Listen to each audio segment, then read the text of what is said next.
Hello, everyone. Today, we will be discussing the law of attraction. I am sure you have heard of this principle before. It is also called positive thinking, the idea that positive thoughts attract positive actualities and negative ones negative. Want something strongly enough, and your desire will be realized.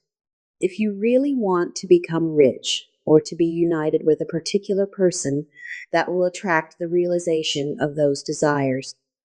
Buddhism, too, has the idea that the mind has power. We are taught that the power to form our destiny lies within our thoughts. There is this idea, but even so, there is a fundamental reason why we cannot truly become happy through the law of attraction. This is a core teaching of Buddhism that we will be discussing today. It is one of the big things that distinguish Buddhism from other religions. So let's discuss it today. Our topics for today will include 1. Doraemon 2. The Buddha's wish 3. This world as impermanent as a house on fire.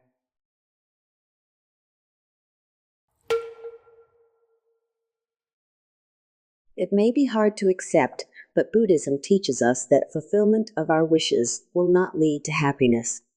We think the exact opposite, but Buddhism denies this basic premise.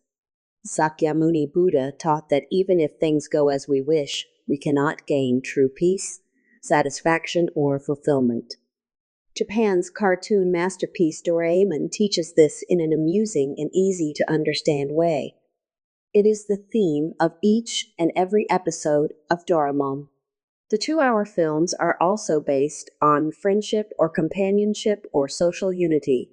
The content of the cartoons as we read them expresses the same thing. Think of the first phrase of Doraemon's song.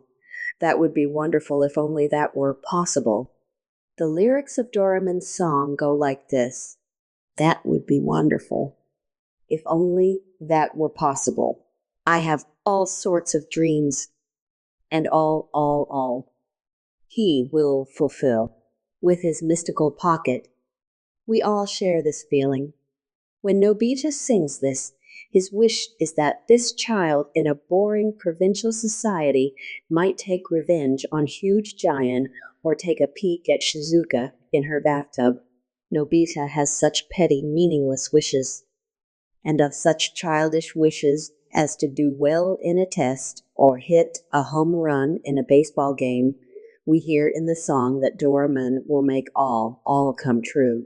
But in reality, such things rarely come true, and we have to compromise and end by saying, shall I give up on it? That is the reality of the world. But Doraemon says that by some special means it will all come true right away and in a perfect form for Nobita. That wondrous 4D pocket will make it happen.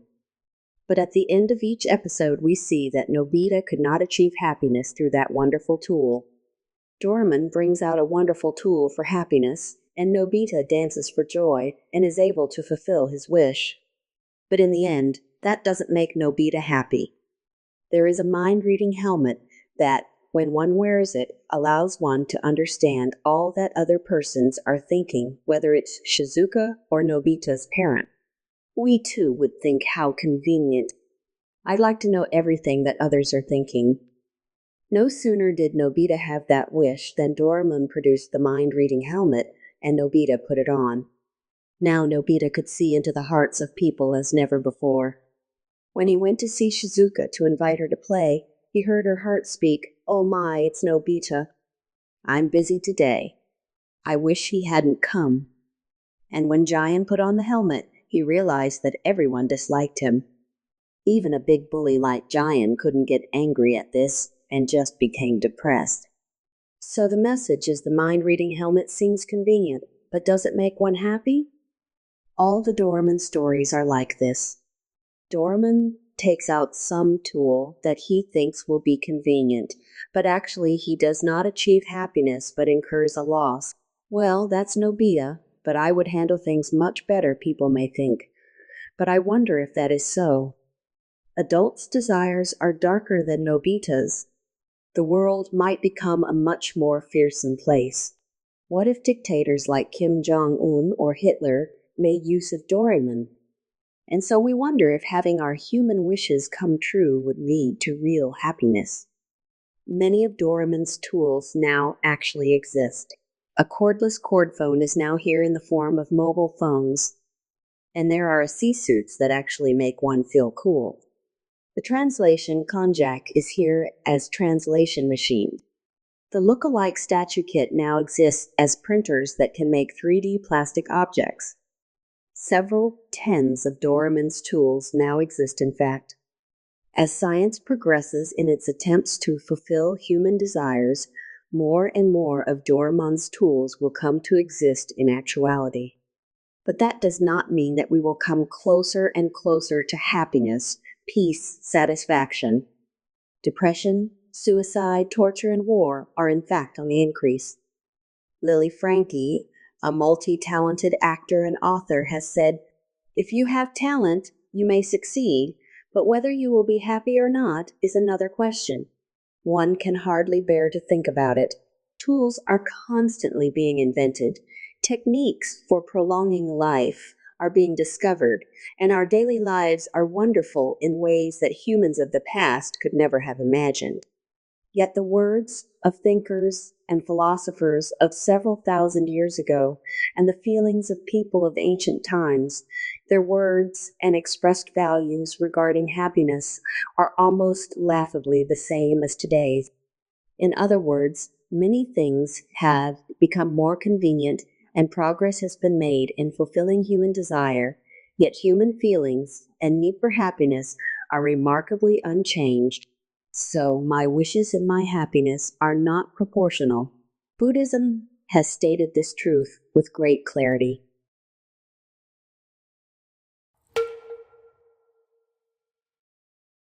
And so Buddhism does not teach that the Buddha will fulfill people's wishes.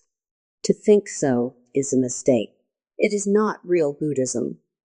Buddhism teaches that the Buddha's wish will be fulfilled upon humanity, not the opposite. To be saved in a Buddhist sense is to have the Buddha's wish fulfilled upon us. This is quite different from what other religions teach. One cannot become truly happy through Doraemon's fulfilling of Nobita's wishes. In Shinto, the hope is that the gods will fulfill people's wishes if they go to the shrine to pray at the new year. That's the hope. People go to the shrine in the hope the gods will give them prosperity, or help them avoid disaster and gain longevity, or make a good marriage, or that Japan will win a gold medal in the Olympics, or that they will pass important exams. But Sakyamuni Buddha taught that even if people's desires are fulfilled, that will not lead to true happiness. Even if someone prospers and becomes the owner of a big company, that doesn't ensure peace of mind.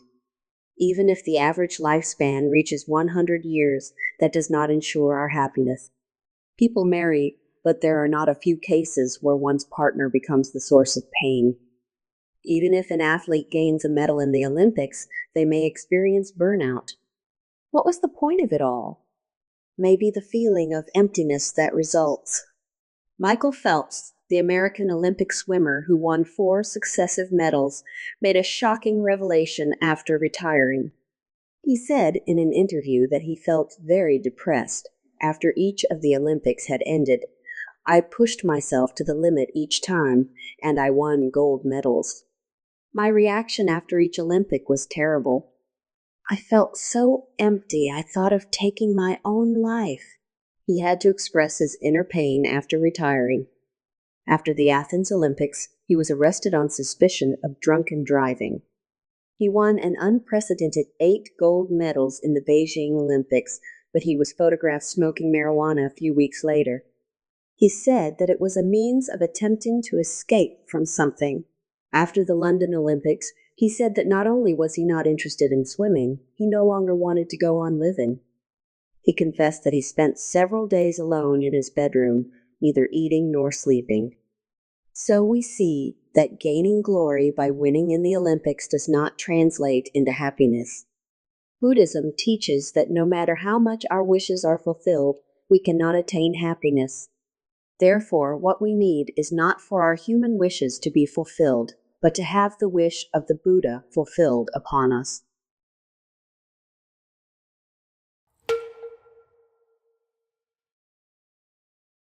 If we ask why our wishes will not make us happy, Buddhism answers, because we are living in this world impermanent as a house on fire. Your house is burning, the fire has moved to the very eaves. Would anyone ask themselves if they should flee after taking a short nap or leave after the TV drama they are watching has ended? Of course not. We would either rush to put out the flames or rush to flee the house. No one would be relaxed about the situation. It's the same with our lives. We are always uneasy, anxious, as if our house were on fire. For nothing continues unchanged in this world where everything is impermanent. We never know what will happen in this world or to ourselves. Our immediate future is utterly unknown. Our smartphone may ring at any moment, bringing us terrible personal news. We don't know what will happen, and so we can never find happiness, never be at ease. No matter how well we do in business, no matter how much money we make, something may happen to make us lose it all. We may take great care of our health and yet discover in a medical examination that we have a terrible illness, and our world turns black. We may marry and feel we've won happiness, but our hearts may change and we end up disliking each other. The feelings of the one we love may change. Everything is impermanent. I've won. We may say, but that happy feeling may not continue long in this world of ours. We live in a house on fire, so we cannot gain happiness, even if our wishes are fulfilled. We try to make happiness go on, but this goes contrary to the truth of things, so we cannot really be happy. There is the law of gravity in our world. No matter how high we try to throw a ball into the sky, it will fall back to earth, according to the law of gravity. In just the same way, we may try to make these various kinds of happiness continue forever, but they will fall apart. Old age, sickness, and death will make all happiness crumble in the end. That's the kind of world we live in, so our desire to make things last cannot ultimately be satisfied. And so, this is where Amida Buddha comes in. He made a vow to lead us to true happiness in this world of impermanence and anxiety. This is the vow of Amida Buddha. He will fulfill it upon us. How can I bring happiness to such changeable beings in this world, as unstable as a burning house? This is the Buddha's wish. Once this is fulfilled upon us, we enter a state of other power faith, or absolute happiness. This was thoroughly explained here in Japan by Master Shinran, and it is his teachings that I am learning and wish to tell you about. To summarize today's topic, we cannot gain real happiness through the fulfillment of our human wishes, no matter how great the goals we may manage to achieve. Only through the fulfillment of the Buddha's wish can we attain real happiness. This is one of the unique core teachings of Buddhism that I hope you will understand. If you want to know more about the happiness taught of in Buddhism, I approach this topic from many different angles in my videos, so I'd be delighted if you would subscribe to my channel. Thank you for listening today,